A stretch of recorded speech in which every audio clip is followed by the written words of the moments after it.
So these are the 4 cast on methods I'm going to teach you how to do today. The first one is the most basic cast on, which I'm sure you probably know how to do already. But if we do have any first timers here, this is going to be the cast on you should probably start with. And it is an open cast on, which means you are going to have to do something with this cast on when you've finished. The second cast I'm going to show you is the E-wrap cast on, and this creates this wavy pattern on the end. It is quite stretchy, but it does take a little bit of a learning curve to create, and if you have anything like a sweater or a hat base, it would eventually stretch out over time, but it'll be good for necklines or wrist cuffs, things like that, things that you need to stretch. Okay, and this next cast on is done with a crochet hook. It does have a little bit of stretch, but it does have more stability than the E-wrap cast on, so it's going to have some stretch, but it's not going to give as easily.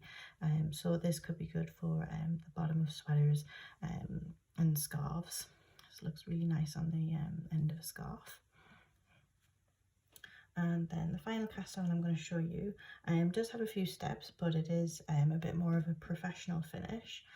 So it's used for cuffs, necklines, and with a little bit of elastic, it does create a bit more stretch, and it's sort of like an invisible cast on method, so you can't really see where the stitches start and finish. It's nice and reversible. So that's the final cast on method I'll show you today.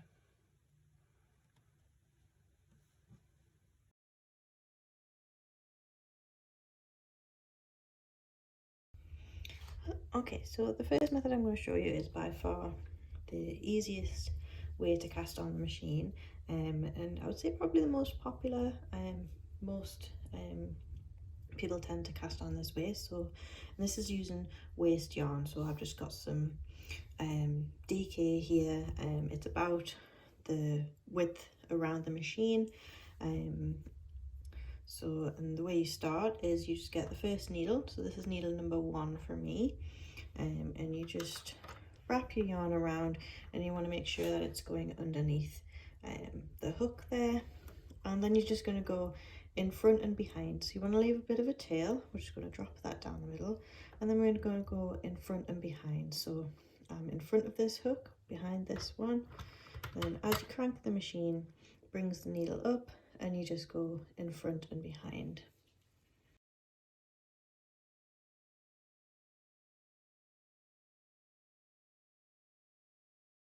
And then once you've cast on as many needles as you require, or once you've made it all the way around the machine, then you just take whatever tail you have left and you just throw that in the middle. Some people do tend to do a few rows of waste yarn. Personally, I just find that to be a little bit of a waste of time and a waste of yarn. But give it a go, try doing just one row, try doing multiple rows, see which one you prefer. But either way, once you're ready to start knitting, then all you do is you just lay your working yarn where you finished. So these two, I'm just going to lay them down together, pop my working yarn into the guide, then into, I'll just back up a little bit, then into whichever tension hole works for you. I do have a video showing you what each hole will produce, so I'll just pop that in the cards. I tend to just go with the middle one for iron weight yarn, but also I just find, because I have my yarn trailing off this way, say for example if I was to put it into this one, it'll fall out immediately. So that's also something to consider. So the middle one works for me because I have my yarn in a ball on the floor. Okay, and then you're ready to start knitting. So this was the cast on edge here, and you can see it looks exactly the same as the cast off edge. So you can finish this off with knitting, crochet. It's also really easy to, if you wanted to join it to a different piece.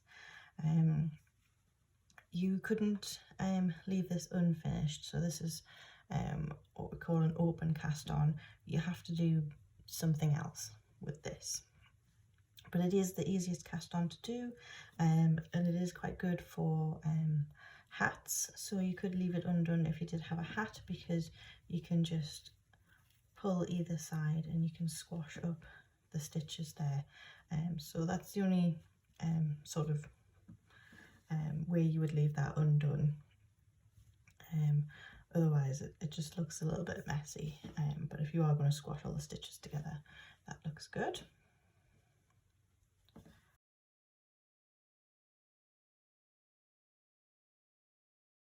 Okay, so the second method is called the E-wrap cast on, and you don't need any waste yarn for this. It is going to create a finished edge on the end of your knitting.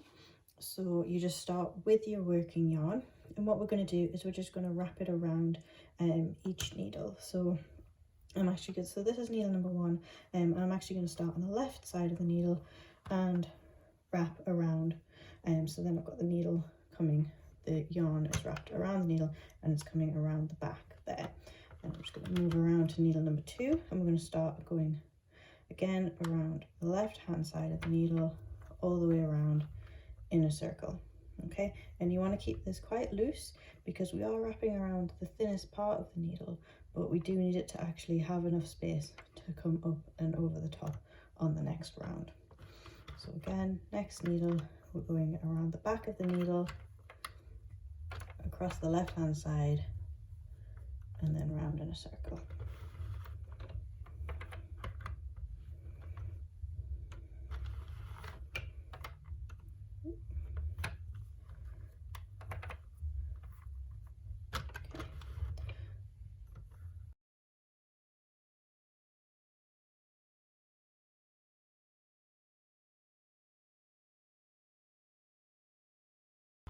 Okay, and then once you've wrapped your final needle, bring it up to where the guide is, and then you're just going to put your actual working yarn straight in there and then into the tension guide.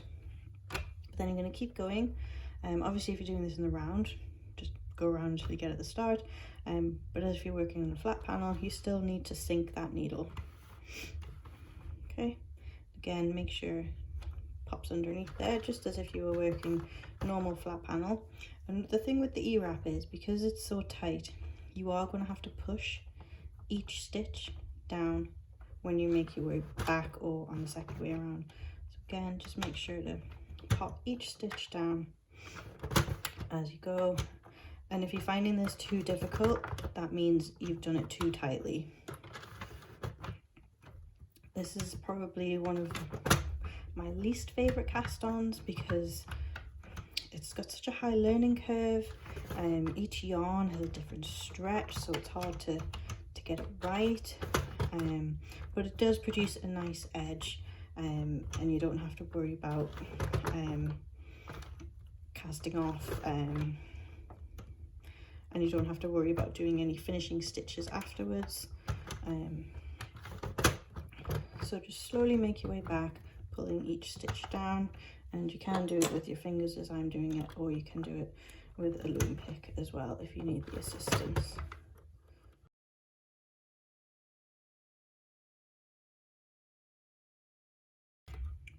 When you get to the end stitch, you might just want to pull the tail tightly, just to make sure that it doesn't flop off.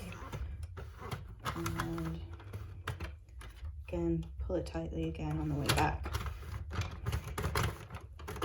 And you might find that the first few rows you just need to do slowly. Again, I'm having to push this down because it's just a little bit too tight, but just keep going. Like I said, I think this is probably my least favorite method. It's not difficult once you get the hang of it, like I said, but you might find with each different yarn, if you're working with, obviously you don't want to put cotton on this machine, but if you are working with a cotton mix, I wouldn't recommend this cast on, because cotton is just, it doesn't have enough stretch. And go right, and finally those stitches are pinging off there.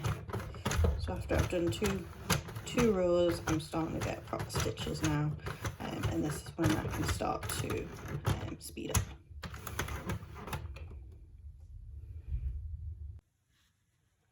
So this is the E-wrap cast on, and as you can see it is a little bit loose, and that's just because the machine pulls the stitches really tight. So although this is a closed cast on, you will have to do a little bit of work once you've got it off the machine. So you can see all of these little wraps here. So what we want to do is we just want to give each one a little tug, and that'll just tighten up the stitch before it. Can you see I'm just giving each one a little pull. And then the next one.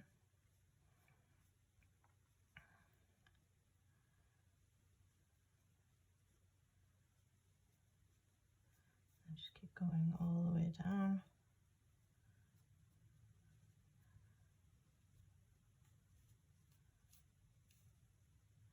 Again, watch your tension, try and keep them all the same. It may take a little bit of practice, just as it takes a bit of practice doing this on the machine, it takes a little bit of practice once you're off the machine as well. But it does create a nice edge.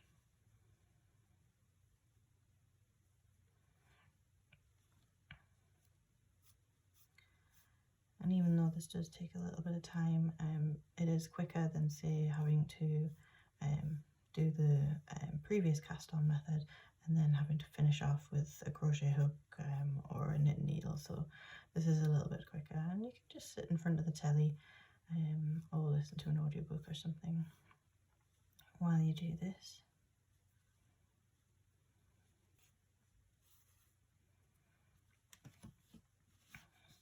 There we go. And that is the E-wrap cast on.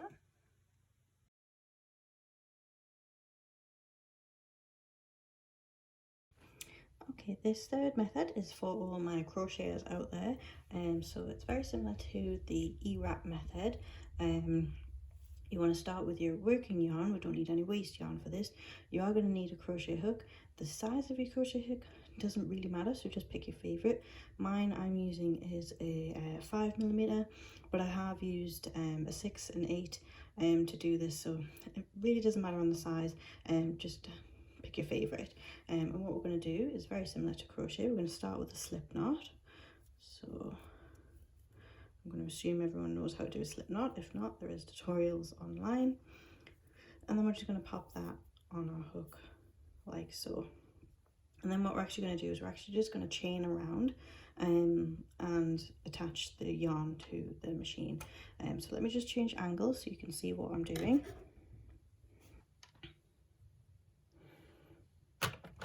Okay, so this is needle number 1 for me.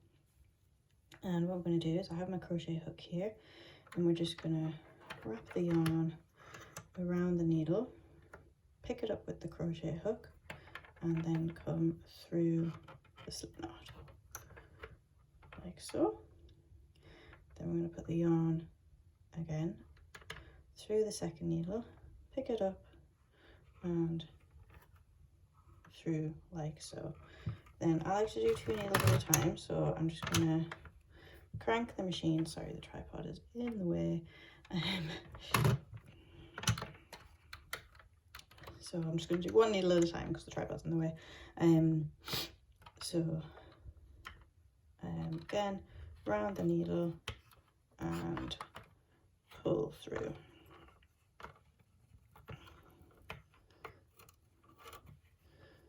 Okay.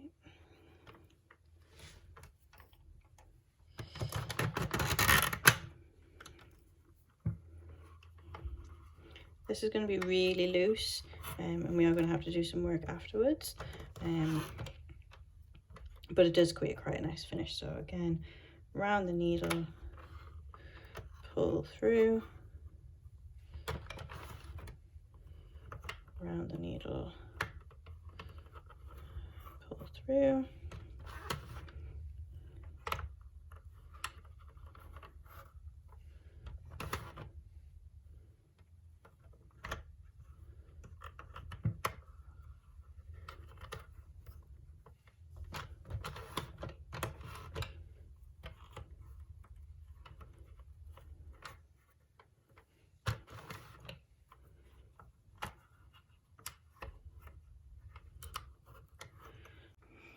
So I'm at my final one now. So I have this loop left on the crochet hook. So what I'm going to do is I'm just going to lift the final needle, okay, and just pop that last loop over the needle there.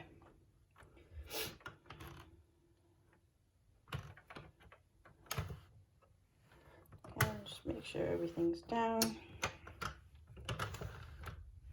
Pop the yarn in the guide, and then we're ready to continue on to our first row.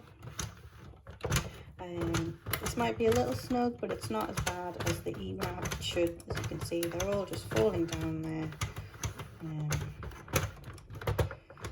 And the final stitch might be a little stiff. You might need to give it some love.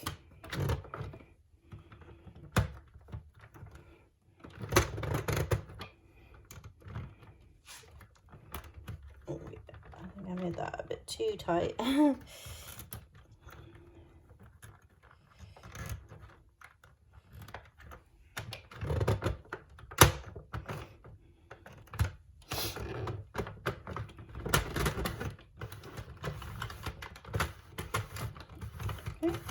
Just knit as normal. Alright, so in a very similar method to the E-wrap cast on, although this is a closed cast on method, because the machine stretches the fabric so much, you are going to have to tidy this up when you take it off. And it's slightly more long-winded than the E-wrap cast on, but you will get that nice chain stitch along the bottom. And how this is created is it alternates each side. So we're going to start by pulling the back loop. So all my crocheters will know you have 3 loops. When you create a chain, you have the V on the top and then 1 loop going underneath. So you're going to start by pulling the underneath, and then you're going to pull the top loop and then the bottom loop.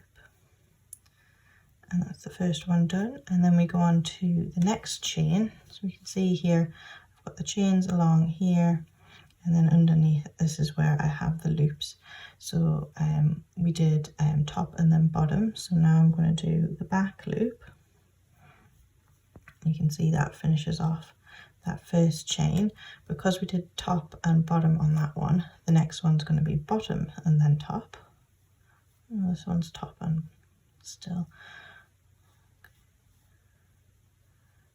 Go, and then onto the third stitch. So I'm going to pull the back loop and then top loop, bottom loop, then the back, top loop, bottom loop, again the back, top loop, bottom loop.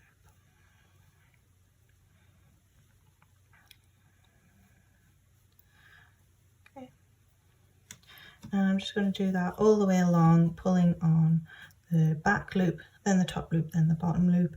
Again, you want to just watch your gauge on this one. Alright, so that's all tightened up now, and that is the crochet hook cast on.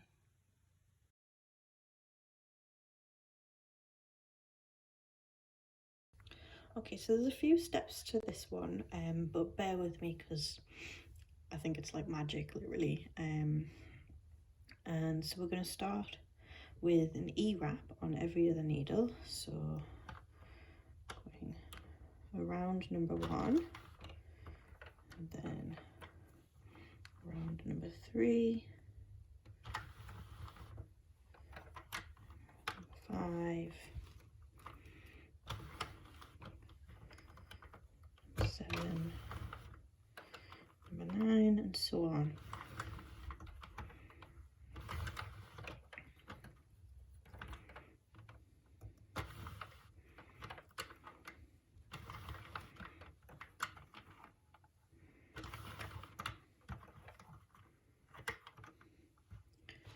Okay, so I've done 19 just for a swatch, and what we're now going to do is we're actually going to do the other cast on.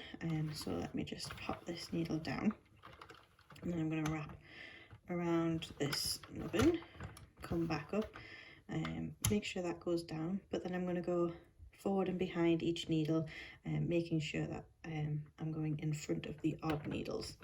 So this is number 19, we're going behind 18, make sure I push that down, 17, behind number 16, in front at number 15,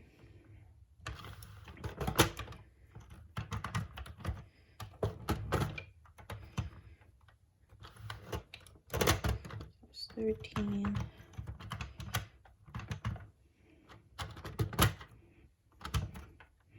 11,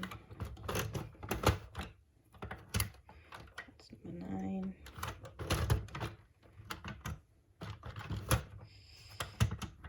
number 7,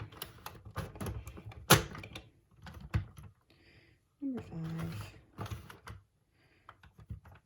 3, and then number 1.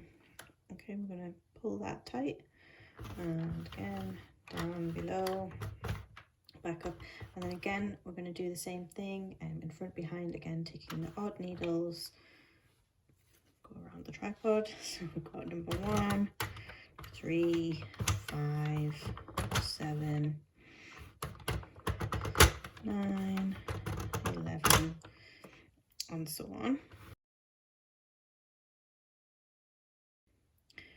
And then I'm just going to do one more row of that, so 19, 17, 15, 13, 11, 9, 7, 5, 3, and number 1. Okay, and then I'm just going to drop my end down in the middle. Then I'm going to grab my working yarn, okay,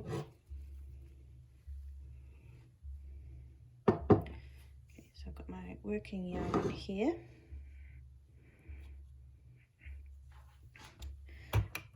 and it's just this up there. Okay, pop that into the machine, and then I'm just going to do 10 rows of just normal knitting. You do want the first row to be a little tight, so if you can, you might want to just hold the yarn to give it the tightest tension while you cast that on. Okay, so there we go, and I'm just giving the yarn a bit of a tug off camera, just because it's easier for me to hold it there. So I'm just giving this a tug, I'm going to hold it tight while we do the first row. Okay. So that's one. I'm going to do 9 more, just normal rows, not holding it tight or anything.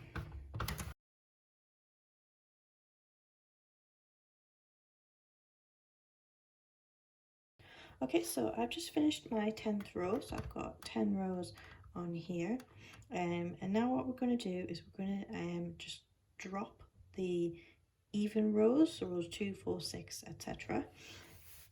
And we're going to latch them up. So if you've never done this before, this is how you create ribbing. So it's great for cuffs or the bottom of sweaters, or brims on hats, things like that. Okay, so I'm just going to turn the wheel as normal, just to raise needle number 2, which is this one here. I'm going to take my loom pick, and I'm just going to lift the stitch. This is before it's went past this, so it hasn't been knit yet, and I'm just going to drop it off. Okay, and now what I'm going to do is I'm going to lift the knitting. The first one's a little awkward because you don't have a whole lot of leverage on this side, but they will get easier as you go.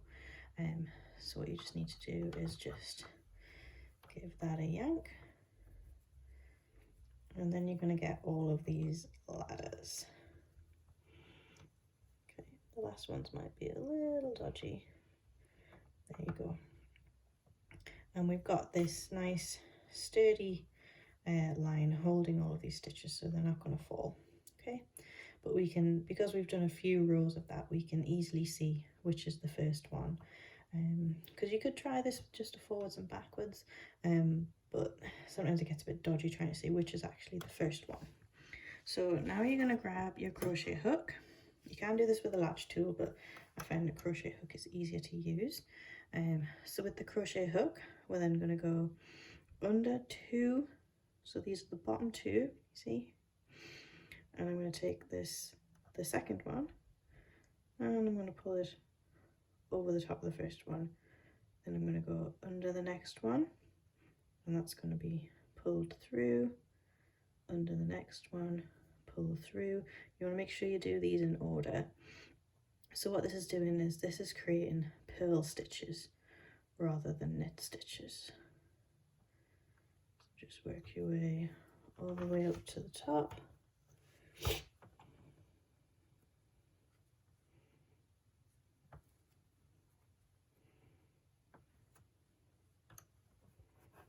And then once you get to the top, you just want to pop the stitch back on the needle and make sure to go underneath the guides and that you push it right down there. Okay, so that was number 2. So let's go to number 4 and I'll show you that again. So with your loom pick or with your fingers, you're just going to pick up the stitch, pop it off the needle, and then you're going to give your knitting a tug, and you can see it just creates that ladder there. Okay, you can yank on the red stitches and you see that really puts them in order, so you can see which order you need to do these in. Okay, so just like before, I'm going to go under 2 stitches and pull that one through, and then just work my way up the ladder.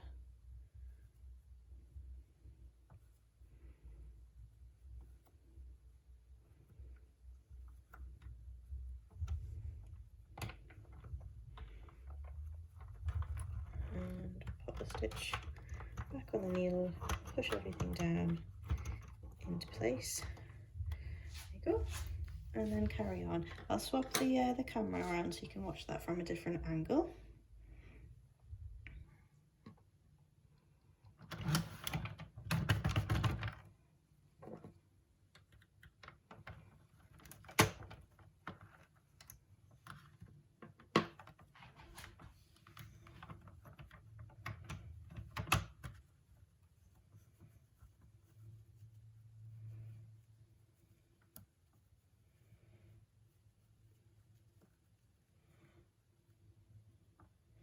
There we go. So can you see all the ladders there? And they're all in order. And I've got this nice anchorage here to pull on, but because we did that E-wrap at the start, it's not going to unravel itself. Okay. So just like before, 2 loops under my crochet hook. I'm going to pull number 2, pass number 1, grab the next one, and then just work my way up.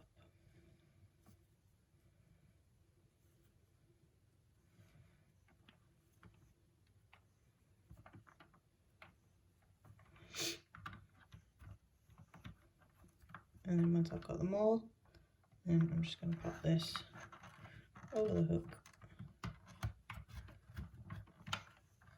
and back on. There we go. Can you see how we're creating these little ladders? That's what's going to create the ribbing. Okay, so I'll see you back when I've done all of these.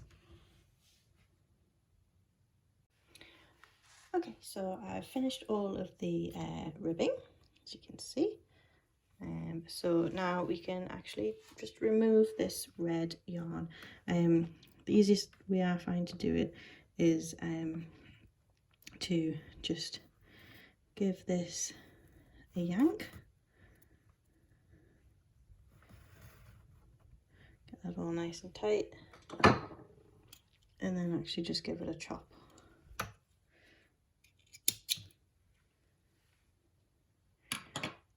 And then when you stretch that all back out, it's going to fall off. I just have to help the last few stitches.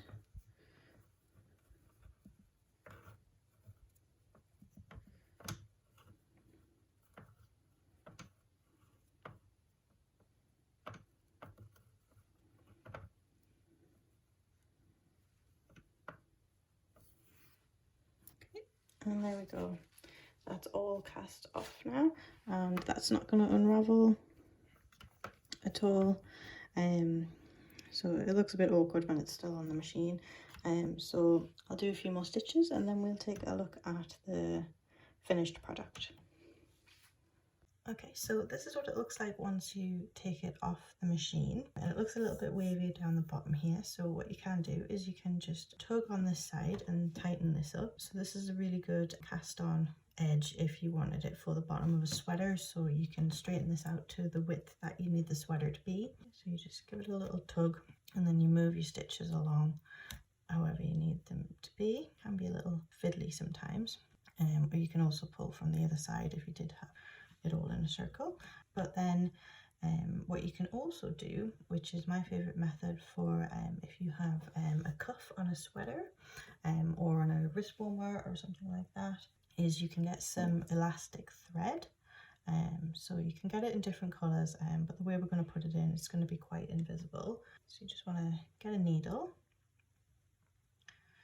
pop your thread onto the needle.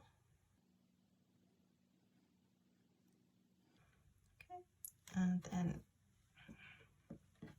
just lift this up so you can see. Starting at one end, I'm going to sort of travel it through this thread on the bottom. So I'm going to go through this knot, and then I'm going to try and put the elastic thread. Can you see how I'm going through the weft of the yarn there? And into that stitch again, through the width of the yarn, through the knot, and I'll just pull this out so you can see what that's going to look like. And you see, you can't actually see the thread at all. You will actually find in most commercial patterns and sweaters that you have, take a look, stretch out the cuff, see if you can spot the elastic.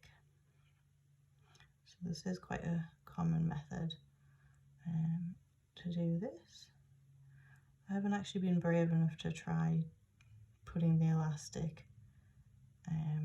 in during the cast on method, but if you're brave enough to try that, please comment below, let us know how it goes. So I'm just traveling down the yarn.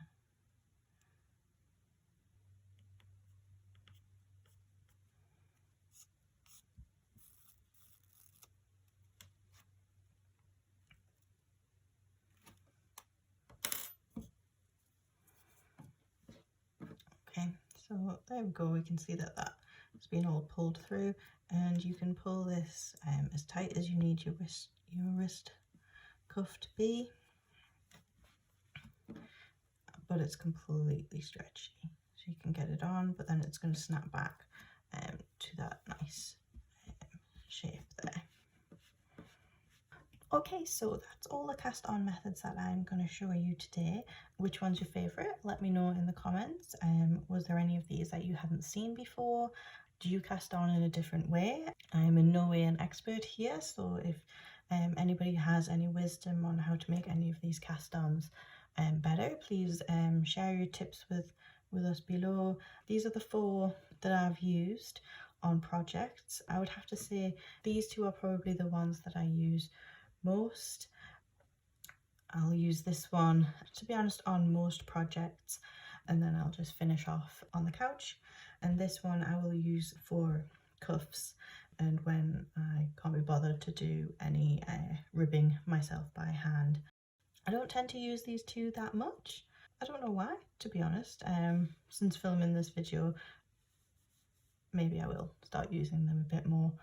But thanks for watching. I hope it was helpful.